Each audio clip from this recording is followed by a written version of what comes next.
You're still watching The Fourth Estate, and we're discussing the Lukwago verdict and its implications on the future of Kampala Capital City Authority, and especially an elected leader for the city as Lord Mayor. This is a suggestion that the tribunal of Justice Catherine Bamugemerere made in relation to the current KCCA Act and the election of a mayor. It says a directly elected mayor is not a good thing. And they suggest there would be a number of options on how you would achieve how to have a mayor. Number one, once the division mayors and councillors are elected, they would constitute a college that elects a mayor from among the 5 division mayors. This mayor would serve as the chairperson of a board-like structure.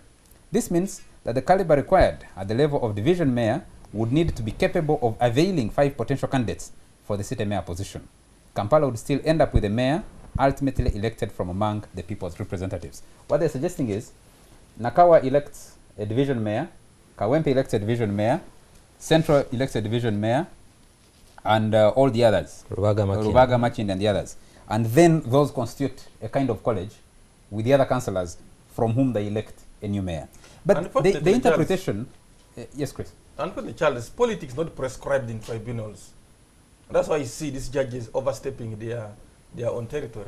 No, but you don't prescribe politics in tribunals because every choice, every political choice or policy choice is an hypothesis of sorts. It is an assumption. Yes, and that must be tested and evaluated. And that is so why they cannot come prescribing that this is the medicine that cures malaria. You see, let me read for you Chris, step 2. Just to clarify, let me read step 2. No, just something that I must. I think we need to be clear about.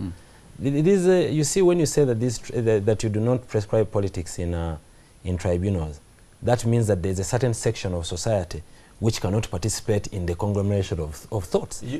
This is why they say this is my recommendation. This is my thought. Okay. It goes back to the correct person to review it. Just allow me, for the benefit of our viewers, to explain step 2 that the tribunal's recommendation on how a mayor should be arrived at.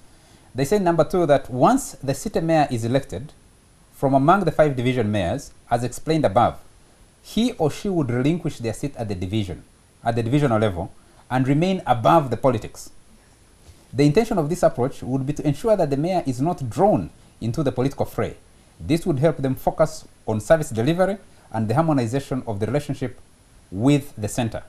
The center now being the minister and the central government, I imagine. The mayor would then be charged with playing an oversight role in respect of the work of the technical team. Upon the mayor's departure from his seat at the divisional level, the deputy mayor at the division would automatically become the division mayor. A mayor in this case would still be entitled to a 5-year term. It remains important that the role of the city mayor would be insulated from politics and corruption. Moreover, it should not be a full-time careerist job. The mayor should be an accomplished and respected citizen who should not be inclined to derive a sense of status and undue self-importance from this office. Rona, what do you make of this? I think I think the idea is actually not a bad one. The idea is that you have a Lord Mayor who is doing a larger ceremonial role in the presence of an executive director of KCCA. Because what you have right now is two people fighting to do the same thing, right? I've had sound bites of Lukwago complaining that he's not being allowed to fix the potholes. It's ridiculous, really. And for me, my problem with him, and I do sympathize with him, has been that from the get-go, he failed to come to terms with the fact that he had to actually, at the very least, share power with someone else. And once he had been cognizant of that, he would have actually avoided all this chaos that has been coming his way. If we read this through the lenses of Lukwago and Musisi, yes, don't we miss the point? Because Lukwago has complained from the beginning that President Yoweri Museveni, being of a different political orientation or leaning opposite to Lukwago's, he set out right from the beginning to fight Lukwago and make sure he doesn't succeed. Lukwago's predecessor, Sebana Tizdo, complained about the same things. They said because the city was led by the opposition, the central government was not willing to help it to function properly. Yeah. And they point to the fact that the moment KCCA was elevated, KCC was elevated to an authority, the budget, the annual budget, jumped from 45 billion to 145 billion. That's almost a 3-fold jump. And they have been arguing, with that kind of money, nobody would fail to plant the flowers, to fix some potholes, to extend some roads, especially where you have some grants coming from elsewhere. If you look at KCCA's problem, through the lenses of Lukwago and Jennifer Musisi. What happens after 5 years when Jennifer Musisi is disappointed or gets another job and is no longer executive director, and Lukwago chooses to return to parliament, for example, where he came from? Right, and as I said, I think the problem we have is that you have two positions here that, and one of them appears to be actually redundant, and I think the office of Lord Mayor is redundant. If you have a strong executive director, whoever it might be, and they're doing a hell of a job, I think then the Lord Mayor becomes a very, very redundant post. And I think the problem right now that we have is, as you mentioned earlier, that these two guys who seem to be clashing and who have failed to find a way to work together, and I think they could actually work together, really. But unfortunately, for Mr. Lukwago at least, he's become a very political mayor who has spent so much time, I think, trying to join the protest movement.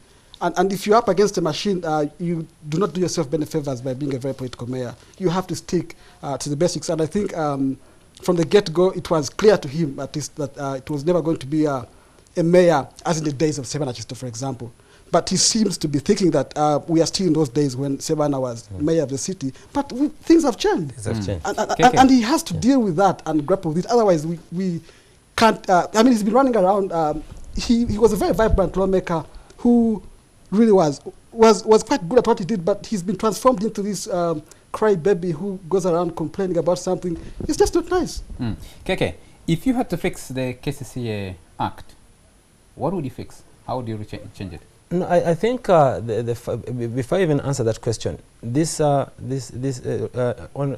Lukwago is not just the ordinary guy who collided with the law. He participated in making this law. He was there. The Hansard will tell you he participated in making this law. So he knew exactly what he was dealing with. The one thing that he failed to appreciate is who is his boss. He has failed to appreciate that the moment he finished the election and subjected himself to this law, his boss became the central government, the minister. The law is very clear that is answerable to the minister. Now, the moment you fail to do that, the moment you fail to listen to your boss, you have a problem. Do you think there was a mistake in creating so many power centers in the law? Because I have a copy of the law here, and there are the powers and responsibilities of the Lord Mayor. Yes. They are the powers and responsibilities of the technical wing, yes, headed by the executive director. Yes. They are also the powers and responsibilities of the minister for Kampala. Yes. Do you think that creating a tripod of power centers was a problem? I don't think so, because it is very clear what the functions of the executive director are. They are technical. That's technical. The functions of the Lord Mayor are very clear. They're ceremonial. You wave, you open the road, you wave. You know, that is what it is. Now, the law doesn't seem to suggest that. No. Look at what you're talking about. Policy. What do you want? Where do you want the city to go? That is what the Lord Mayor should be talking about. I sit in a meeting and say, we want to make Kampala beautiful. You get what I mean? That's his role. The technical functions of the Lord Mayor captured in Part 3. Yes. And Section 7? Section 7, no, Section 10. 10, yes. I think Section 9. Section 9. Yes. Section 9. And I want to go to Section 9 and look at what the Lord Mayor ought to be doing according to the law. He doesn't seem to suggest what you're saying. That well, you should read it and satisfy yourself as to what his functions are. But you see, the thing is that there shall be a Lord Mayor and a Deputy Lord Mayor of the capital city. You want to go to 11? The Lord Mayor shall be elected. Okay, number 11, functions of the Lord Mayor: to be the political head of the capital city. Yes. Preside over all meetings of the authority. Perform ceremonial functions and civic functions. Host foreign and local dignitaries. Head the authority in developing strategies and programs for the development of the capital city. Monitor the administration of the capital city. Provide guidance to the division administrators and represent the capital city on the Metropolitan Authority. The Lord Mayor shall, in the performance of his or functions, be answerable to the authority and the minister. Yes. Now, I want you to reconcile that with Section 79, which says that the minister can veto a decision of the authority if he thinks it is against government policy. Let me ask my so question. basically, what I'm telling you here is that the policy that you're dealing with is actually the central government policy. Yeah. So whatever you're going to discuss in your council, must be in line with government policy. And the law has specifically told you, answer to the minister, and if your proposal is contrary to government policy, they will veto it. The minister can veto it. And the executive director is appointed by the central government. You have to work with her. Chris, this tripod of centers of power, is this a law that was made with the interest of serving Kampala better, or with the interest of furthering politics and aligning it to particular interests? But I think I've been telling you from the word go that a law is a policy instrument. And every policy instrument is a byproduct of politics. There must be political dynamics before a law comes in.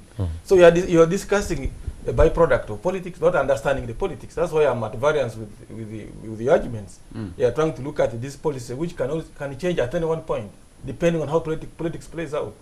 That's what I'm saying. To declare the office of the mayor redundant is to call politics redundant, which I can never see anywhere. Politics is integral in human relations. It is only how you manage the politics that we must be discussing.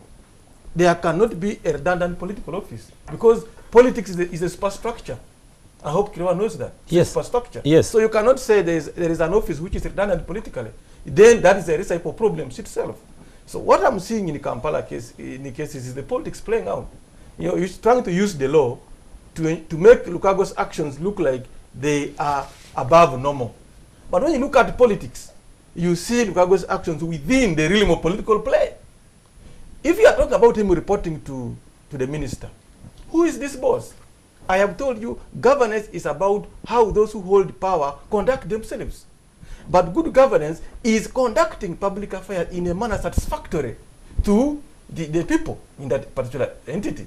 Now, what is the conduct of the minister that you want Lukago to bow before? You see, so politically, hold on, politically, he cannot challenge the powers of the minister through the law. He can challenge it politically. And you cannot fault him for playing politics because he's a politician. And you see, Charles, the other bigger problem under understanding is that Uganda, we have a very weak bureaucracy. Strong states are built by strong bureaucracies. And you'll agree in other areas where the bureaucracy is strong, governments have run without politics. You know the case of Netherlands. For a year, they had no government, but they were working. So what happens in Uganda? What is the environment in which these laws are applying? It is where politics supersedes everything else. In fact, our bureaucracy is not operational. Those you see are bureaucrats who are turning political activists. And then they get the nod of the political actors. Then you say, okay, this one is performing, this one is not performing. Hold on here. Can you see a situation in Uganda where Museveni can follow sick for a week and affairs run in this country? Not at all.